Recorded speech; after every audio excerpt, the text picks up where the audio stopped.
Assalamualaikum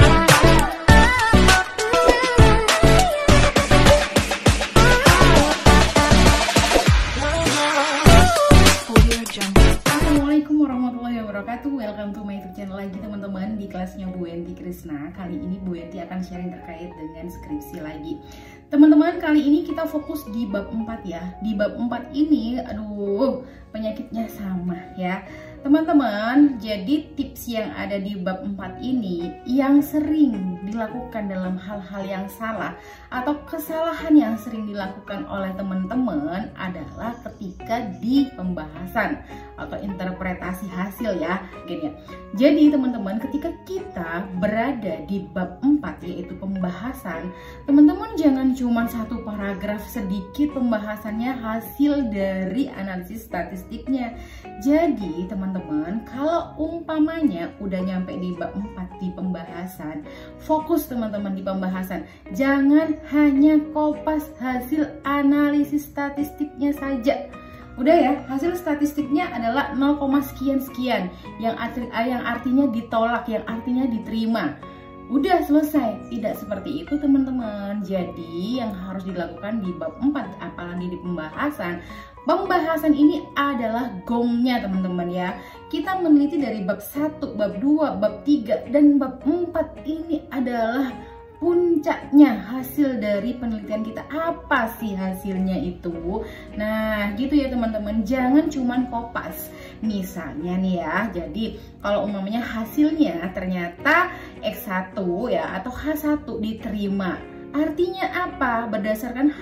Berdasarkan statistiknya emang udah diterima, yaitu dengan nilai-nilai atau angka-angka tersebut, lalu dideskripsikan melalui teori-teori yang ada atau pendapat orisinilnya kita.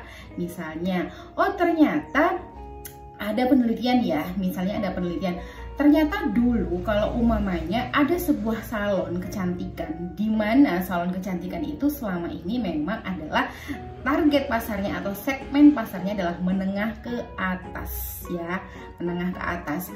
Setelah dilakukan eksperimen, yaitu dilakukanlah yang namanya ada diskon gitu ya, sales promotion ya, diskon 30-50%. Ternyata setelah kita teliti melakukan sales promotion seperti itu, kok ini peminatnya tambah sepi ya. Biasanya sehari kita bisa berapa orang atau sebulan kita berapa konsumen yang datang. Ini ketika dikasih diskon kok malah banyak yang nggak datang. Kenapa? Nah, akhirnya kan H1X1 itu kan asumsinya diskon berpengaruh terhadap purchase intention, terhadap keputusan untuk membeli atau menggunakan jasa tersebut. Ternyata ditolak. Nah, ditolaknya itu kenapa? Kalau hasil analisis statistiknya udah kelihatan ya, angkanya udah keluar. Nah, deskripsinya berdasarkan teori juga, ternyata kenapa kok ditolak padahal dikasih diskon, potongan harga gitu kan? Kenapa masih ditolak hasilnya ya? Oh iya, ternyata di daerah ini dan salon kecantikan ini adalah segmennya menengah ke atas. Orang dengan karakter menengah ke atas di daerah sini dan teori juga itu kurang suka dengan yang namanya diskon. Itu bisa mengurangi pride-nya mereka ya, kebanggaannya mereka masuk salon di situ dan kepercayaan mereka terhadap salon tersebut. Aduh, jangan-jangan nih bahannya begini nih, aduh jangan-jangan begini. Nah, itu ada pendapat orisinil ditambahkan dengan yang namanya teori teman-teman. Benar ya, ternyata di setiap daerah itu psikografinya atau secara psikis gitu ya, itu memang akan berpengaruh terhadap keputusan pembelian. Orang ada yang beli itu karena gaya, ada kebanggaan dan lain sebagainya. Kalau ada orang yang mampu dikasih potongan harga, ada yang kurang suka. Nah gitu ya teman-teman. Jangan cuma udah hasil analisis statistiknya segitu aja udah selesai, udah tutup gitu ya.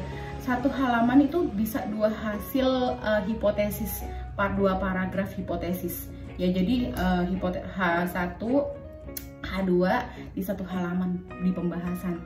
Jadi sebenarnya teman-teman, yang namanya pembahasan tuh udahlah, itu adalah gongnya ya teman-teman, gongnya itu adalah puncaknya. Jadi teman-teman harus fokus mengupas semua hasil dari analisis statistik itu, ditambahi teori dan juga pendapat orisinal kita. Wawasan kita harus banyak di situ. Oke teman-teman, jangan hanya kopas ya, itu akan mempengaruhi nilainya teman-teman. Dan dari dosennya tuh mikir, oh gitu aja, udah cuman kopas aja dari hasil statistik.